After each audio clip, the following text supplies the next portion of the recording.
Work with 2 people and ensure all tools are ready for use.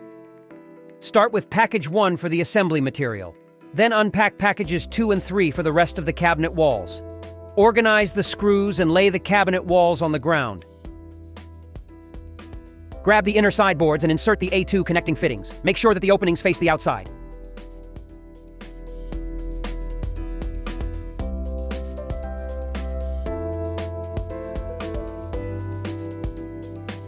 Then insert 4 wooden B1 dowels in the outermost holes. Also insert the A2 connecting fittings into the inner back wall. For the inner top panel, you need to use the A1 connecting fittings. Make sure to also insert the D1 screw-in dowels.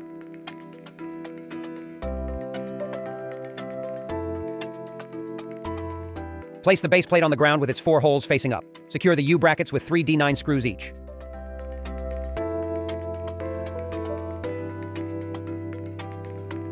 Screw all 4 Q legs into the bracket hole and secure them on the other side with the R washers and S screw nuts. Screw 6 D1 screw-in dowels into the correct holes. Place the inner cabinet walls on the screw-in dowels and tighten the 12 connecting fittings. Make sure that the 3 holes for the anti-tip device are positioned on the front side.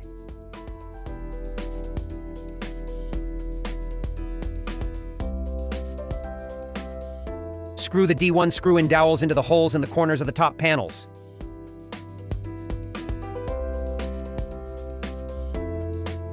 Let us now focus on the outer cabinet walls. Insert wooden B1 dowels in the outermost and middle holes, and insert 2 A1 connecting fittings in the respective holes. Make sure to also insert the D1 screw-in dowels. Place the outer cabinet walls on the base plate and secure them with D16 screws.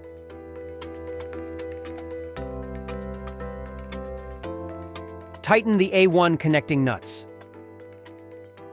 Place the top panel on top of the outer cabinet walls and tighten the 4 connecting fittings.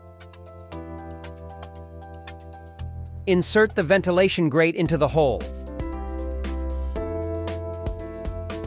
Place the metal base plate on top of the top panel of the inner cabinet. Then fasten it with 4 D9 screws.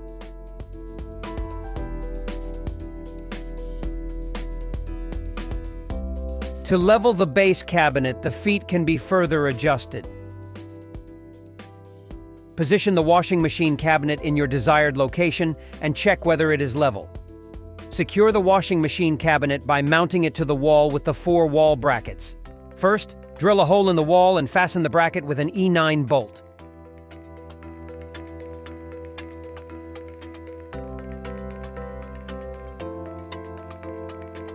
Secure the wall brackets by screwing them into the outer cabinet walls with the D9 screws.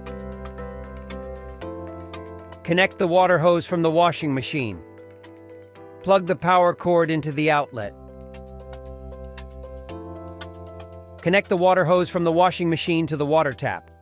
Screw the washing machine's feet all the way in and slide it into the top compartment.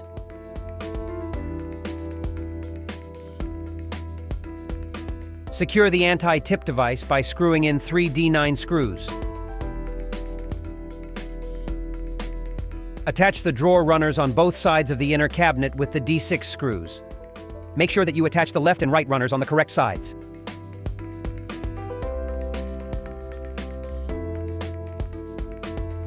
Insert small A2 connecting fittings and screw D1 screw-in dowels into the boards with 4 holes. Also insert the wooden B1 dowels on both sides.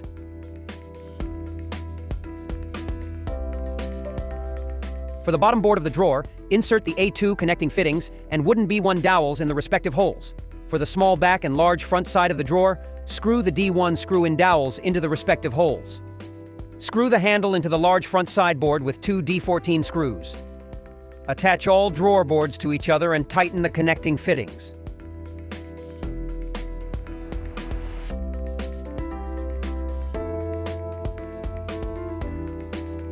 Insert wooden B1 dowels and 6 A1 connecting fittings into their respective holes.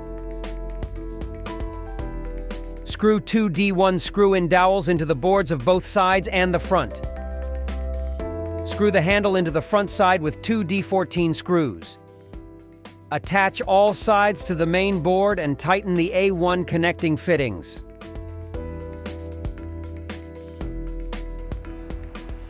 Attach the locking devices to the drawer and pull-out tray with the corresponding screws.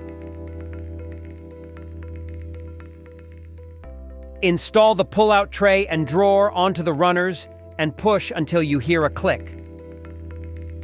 The drawer and pull-out tray can be adjusted using the wheels on the locking devices.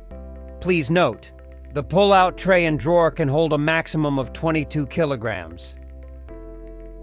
Your Washtower cabinet is now ready for use.